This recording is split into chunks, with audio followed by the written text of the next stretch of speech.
You are listening and watching to a very special podcast. Let us continue where we left off, shall we? Let's. Anyway.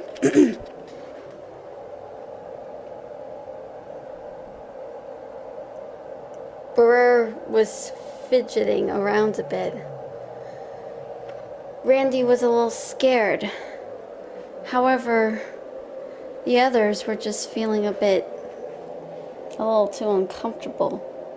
Briar looked down at the window and said, "Hey, you don't mind us being up here, right?" "No, I really don't. Just be careful, okay?"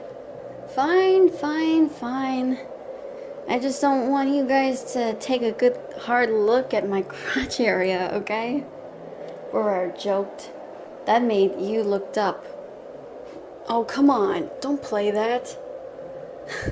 I'm not. So, are we there yet? "No, we're not," Kimizuki said. "You asked that like about 100 times. 30 times. Right." This has been kind of a long drive, but I have to admit, you're actually a pretty good driver. He's not a chauffeur, if that's what you're thinking. Please, a chauffeur? Come on, really? Maggie said towards Lola. I'm serious. I wouldn't mind him taking me anywhere. Right? Am I right? Kimizuki managed to stay quiet. Just don't talk to me. Briar managed to hear his thoughts. That's when Briar had a telepathic conversation with Lola. "Okay, Lola, what the heck is going on with him? What did you do?" "Me? He was the one that yelled at me. I had to give him a piece of my mind in his mind, literally." "What?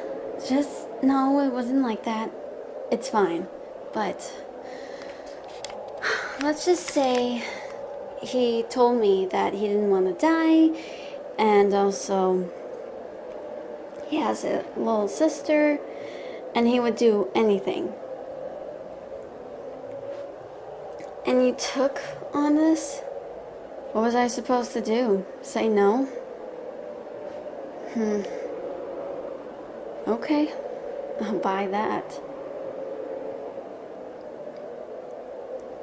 That's when Randy spoke up and said towards Shinoa, "You know, Shinoa, this is quite much better. I've been looking for somebody like you and some others to maybe give us a little bit of muscle."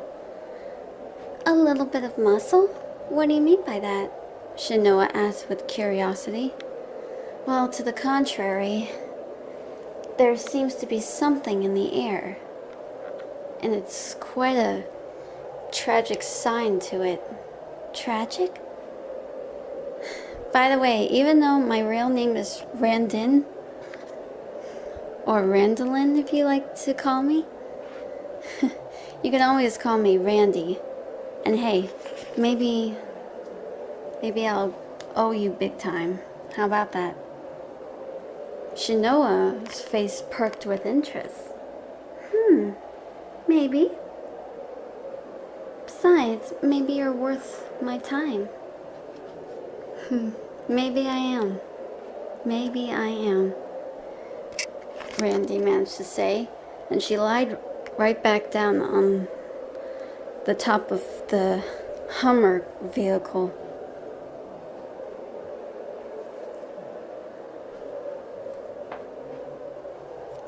That's when Briar had to wonder, "Hey, Kimizuki, was it? I was wondering, how the heck did you, know how to drive this good?" "I've been driving since I was 11. Maggie began to burst out laughing. "You gotta be kidding, really? Oh my god, that's crazy. Hey, your cleavage is showing. Shut up! Thanks for killing the mood. Now you're making these kids scared. Damn. I'm sure they're not even interested." "Oh, please. Like they've never seen a woman's cleavage before." Oh, for God's sake, can you stop talking about your woman parts? Shut up about them. I can't help it. Those two girls got woman parts too. That made Mitsuba blush. Are you trying to pull something here? Yoichi couldn't help but laugh a bit. Briar had to laugh too. Oh my gosh. Yep, this is exactly what goes on here, Briar said. Yu looked up and said, I can tell. Maggie almost said, we're almost there. Now shut up. Kimizuki looked stunned. You can tell we're almost there? Yeah. Actually, I knew where you were going, and it's called an intuition, my friend. You really are a weirdo. Thank you, it's in my nature. So they managed to get to the Moon Demon Company area.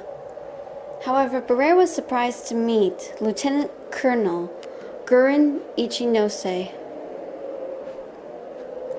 The guy seemed to be a stern man, but when he came across Briar and the others, he decided to maybe talk it over with Solo and also Silver Eden for a bit with his squad.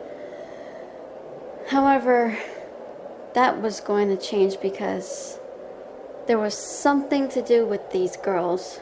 After Silver made an outburst that made everyone shocked at what she said. Maggie cringed, but Briar just had to smile. Oh, Silver, you're never going to change, she thought with a smile. Then she looked down at herself and said, I'm covered in blood. Good thing I got a good pair of clothes in here.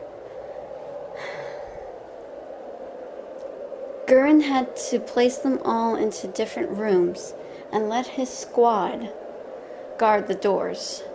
It seems Shinya was waiting. However, so was Tilda, but Tilda wasn't going to be locked in a room. She was left off the hook. Tilda pumped her fist. Awesome, thanks. That made Maggie angry. That's not fair. Briar turned to her and said, shut up. They're just going to put in here for just a while. Oh, and by the way, do any of these rooms have like a shower?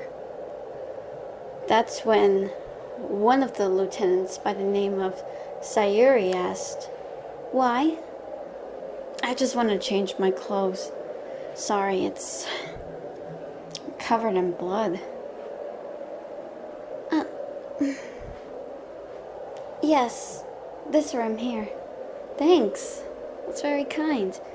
But I am not sure if the shower's going to be running smoothly. It doesn't matter. I just want to get clean, that's all. Okay. Briar and the others were easy, but not Maggie. She kept begging to be let out, but Sayuri didn't want her to come out and managed to shove her in when Maggie tried to leave. That's when Sayuri managed to keep the door closed, but Maggie kept pounding on it and demanded to be left out. Briar managed to ignore Maggie's immature yelling. Briar had to roll her eyes. As soon as she's in that room, she is making a fool of herself. Jeez, she muttered to herself. She carried the backpack into the bathroom.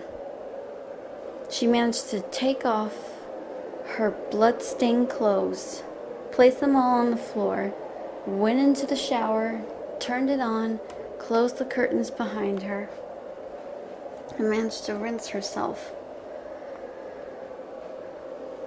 After rinsing off the stench of blood and what was left of her, she managed to clean herself up.